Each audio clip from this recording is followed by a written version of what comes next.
Hello చెప్పండి, అందరు చెప్పండి. వాక్యానికి వేరుగా దేవుడు లేడు అంటే మరి ఏం చేయాలి? మరి వాక్యాన్ని మనం చెప్పండి, జాగ్రత్త వినాలి. ఆ వినుట వలన విశ్వాసం కలుగుతుంది. ఆ విశ్వాసం వలన దేవుని ఆత్మచేత నింపబడతావు. విశ్వాసం వలన కృప పనిచేస్తుంది. ధర్మశాస్త్రమేమో క్రియల మూలంగా పనిచేస్తే, కృప ఎలా పనిచేస్తుందో తెలుసా? విశ్వాసం వల్ల పనిచేస్తుంది. అర్థమైందా మర్మం? ధర్మశాస్త్రం, పాత నిబంధన ధర్మశాస్త్రం ఎట్లా పనిచేస్తుంది? క్రియల వల్ల.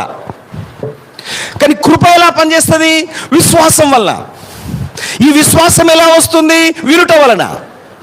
వాక్యము విశ్వాసాన్ని ఉత్పన్నం చేస్తుంది, విశ్వాసము కృపను ఉత్పన్నం చేస్తుంది, కృప కార్యాలను ఉత్పన్నం చేస్తుంది. మళ్ళీ చెప్తున్నాను, రాసుకోండి. వాక్యము విశ్వాసాన్ని ఉత్పన్నం చేస్తుంది,